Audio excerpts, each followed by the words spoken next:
Hi guys, this is my first very ever video on my YouTube channel. So my name's Amari and let's get into the topic of this video.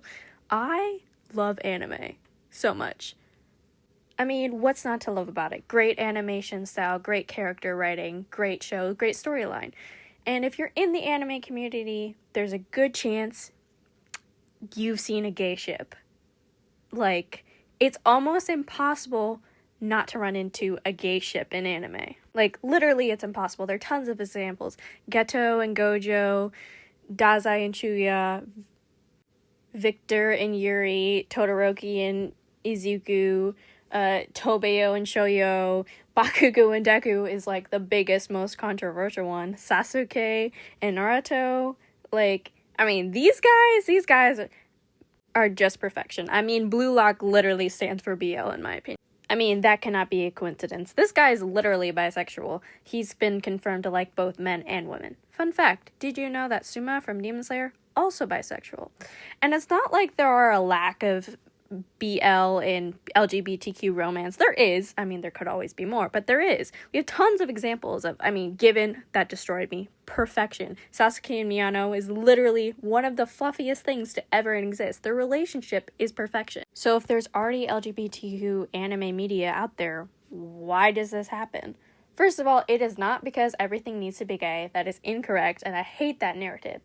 The primary reason, at least in my opinion, you can disagree, is character writing, especially in shonen anime.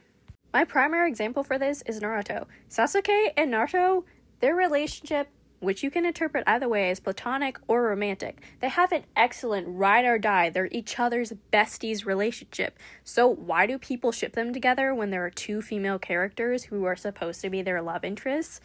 Is because their love interests are completely uninteresting. Their only purpose is to support the main characters as their love interests. That is literally all they're there for. And so the directors didn't give any time to actually developing their characters properly and building a relationship with these two characters that they're supposed to be romantically interested in. And because of that, anytime you see them together, you just don't feel the chemistry between them. Whereas you have Naruto and Sasuke, their relation, I mean, they've kissed twice. That is totally goating the fandom. But you have two characters who have a great relationship. And compared to the two other female characters who aren't interesting at all, and they don't really provide anything to the relationship, you can see why people would ship Naruto and Sasuke over Hinata and Sakura. Now, let me be clear. I'm not saying Hinata and Sakura are boring characters. I'm just saying their relationship with their love interest is boring. Now, there are tons of other examples of this, but another example that I feel like is a really good one, My Hero Academia. I love this show so much. I know the fandom is a little riled, but I still love this show. And if you've interacted with this show, you know Bakugo and Deku is the biggest ship and probably the most controversial one of the show. Bakugo's come a long way. He was a dick in the beginning, but we love him now. Now, obviously, there are some very clear differences between Naruto and Sasuke and Bakugo and Deku. And, for example, for one, they're pretty much mortal enemies, and Bakugo definitely did some really bad shit to Izuku. But Bakugo got a redemption arc, and I feel like he's come a long way. I think his character arc was one of my favorites of all of anime. Now, Izuku has a love interest, Ochako Uraraka. I love her. And honestly, as far as it comes to female love interests, I feel like My Hero Academia did a much better job than Naruto. For example, Uraraka has other things besides being Izuku's love interest. I mean, yes, when you meet her, you immediately know, oh, she's supposed to be Izuku's love interest. But she has other redeeming characters that don't make that her entire character. She wants to become a pro hero for her family. She wants to become a stronger hero after her hero internship with Gunhead. So she has qualities that make her a good love interest besides that literally her being her entire character arc.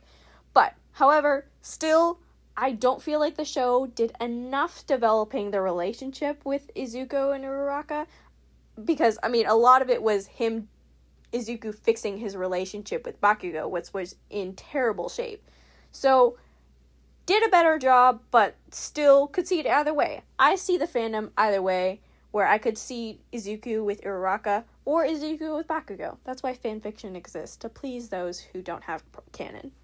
Yeah, ignore my Bakugo Deku Pinterest boards. We don't need to talk about that. So really, to get to the root of the issue, it really has nothing to do if it's a male-male relationship or a female-female relationship or a female-male relationship.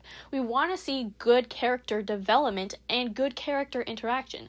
If the character relationship feels flat, we're far less likely to root for it than if a character relationship has good relationship, whether it be male or female. In fact, there are tons of shows where you just know those characters are interested in each other or together just from their character interactions. I mean, basically, in my experience, if it's a sports anime, there's like an 80% chance that at least one character is fruity. One show where I'm like, everyone is gay, Free. This show re-invoked my love for swimming. The characters, the character arcs, the character development. I mean, Rin as a child is precious. He's a cinnamon roll. But the biggest ship, in my opinion, Rei and Nagasai. Like, you cannot tell me those two were not gay for each other. Like, look at them. They were gay. At least in my opinion. You can disagree, but the way they look at each other, I have questions.